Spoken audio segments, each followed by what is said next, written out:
Today we're talking about self-worth and why so many of us can struggle with it and genuinely feel like we are not good enough, especially when things in our life are not going the way we want them to.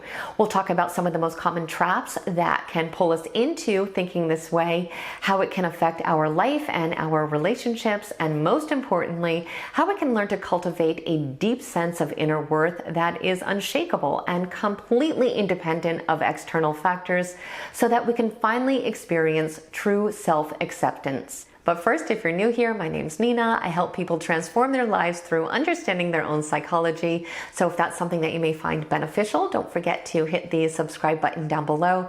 But let's go ahead and jump right in because I can't think of a topic that's any more important than what we're talking about today. Now, it's no secret that having a healthy self-worth is essential for our overall well-being. It influences our thoughts, feelings, behaviors, and how we interact with other people. And when we have this internal mindset that we're not good enough, whether or not we're conscious of this belief, it is likely that we're going to feel unhappy and dissatisfied with our life. We may also start to feel anxious, depressed, or isolated. And when we have a low self-worth, we also tend to give up very easily when we're faced with challenges because we don't believe in our abilities and we automatically assume that we're going to fail. We may avoid taking risks or pursuing our dreams altogether because we don't actually believe that we can achieve them. So without self-worth, it really becomes impossible for us to truly feel fulfilled or happy or to reach our full potential. So what goes wrong? Why do so many of us struggle with this? I think unfortunately in today's world, it's easy to get sucked into the trap of placing our self-worth on things that ultimately should not change how we feel about ourselves because we're constantly being bombarded with unconscious messages that that these things matter more than anything. So we're constantly chasing this fleeting sense of self-worth that is based on things that we really don't have control over. And I have found that there are 5 very specific and dangerous things that many of us tend to hinge our entire self-worth on. So if we never feel good enough, it may simply be the case that we are judging ourselves using some very unhealthy metrics. And identifying this and acknowledging this can be the first steps in truly healing and in cultivating a deep sense of self-worth. So let's go ahead and talk about each one, and you can see if any of these ring a bell for you. Number 1 is the approval of others. While it's natural to want to be accepted by other people, it's an unhealthy basis of self-worth because there's no way to constantly receive all this external validation that we're seeking. What happens when someone puts us down or they don't agree with us or how we live our life? We're going to start to feel worthless or insecure. When we are vulnerable to external opinions in this way, our self-worth is always going to fluctuate depending on how we're judged. Now, the second one is comparisons. When we compare ourselves to others and judge ourselves as being inferior in some way, it can directly lead to feelings of inadequacy, jealousy, and low self-esteem, even though these comparisons are completely subjective. And this is so easy to do because of social media. We're seeing the highlight reel of not only our own inner circle, but also of the entire world. And no matter how great we are, there's always someone we can find who appears to be doing better than we are. And even if what they're putting out there is fabricated or doctored up, it can still make us feel completely terrible about ourselves. The third thing is achievement. Now, this one's a little tricky because having achievements and striving to reach goals is linked to happiness. However, when we base our self-worth on these accomplishments or achievements, it can be dangerous because for many people, it's also linked to pressure and anxiety and also worthlessness when we fail to achieve these goals or when we don't believe we are as successful as we wanted to be. So while of course it's great to accomplish things, it can damage our self-worth if we continuously use our achievements as the measure, especially because so many of us don't give ourselves credit for or even see all of our true accomplishments. Now, number 4 is material possessions. This is when we base our self-worth on the things that we own, which is becoming more and more common. Not only does this lead to materialism, which we already know from research is not at all linked to happiness, it can also fill us with envy when we feel like other people have more than we do. Even though we might not like to admit it, it can make us feel inadequate or dissatisfied with life or even unworthy when we don't feel like we have the latest or greatest things. And number 5 is appearance. When we base our self-worth on our physical appearance, it can actually become dangerous because it can lead to body image issues, endless self-criticism, and low self-esteem.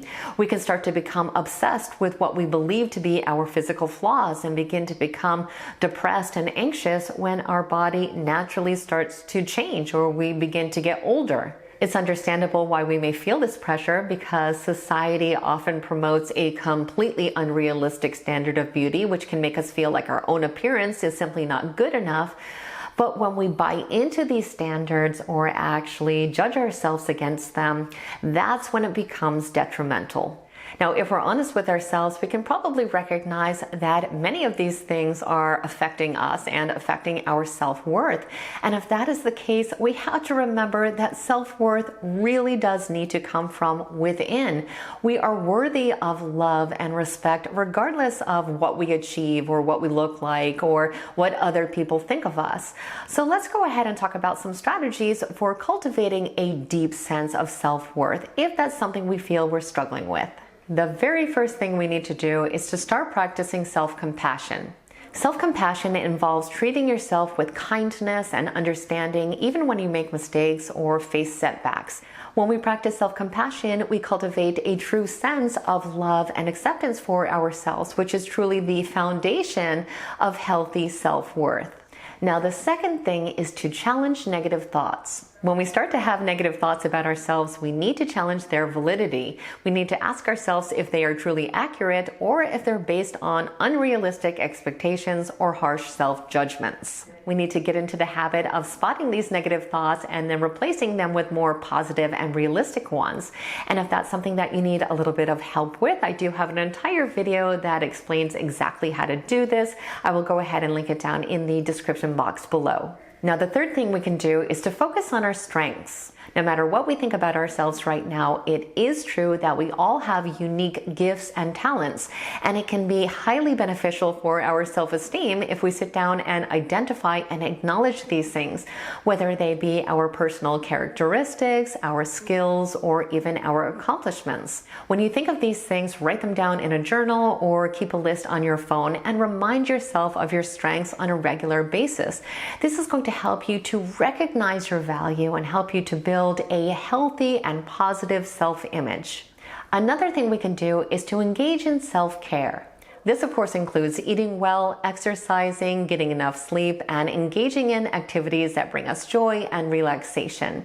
When we take care of ourselves, we nurture our self-worth and we cultivate a deep sense of inner peace. Now, the fifth thing we can do is to practice gratitude. It can be extremely helpful to take time to reflect on the positive aspects of our life and to express gratitude for the people and experiences that we really do appreciate. This helps to shift our focus away from the things that we lack and to the things that we really do have. This can help us to see ourselves and our whole life in an entirely different way. Now, the next thing we need to do is to embrace our uniqueness. Celebrate your individuality and recognize that your unique characteristics and experiences are what make you special. Don't try to conform to unrealistic standards or compare yourself to anyone else ever again. It's time to appreciate who we really are and be proud of that person. Also, please know that cultivating a deep sense of self-worth really is a journey and not a destination. It's something that we have to continuously work on. And if these are things that you feel like you may need a little bit more support in, I do have an entire playlist that I will link down below that is designed to help you on this journey. As always, I truly hope you found today's video to be helpful and insightful. If you did, please like it, share it, and definitely become a subscriber if you aren't one already. I would love it if you stayed connected. I want to thank you so much for spending time with me today and for investing in yourself, and I hope the rest of your day is extraordinary.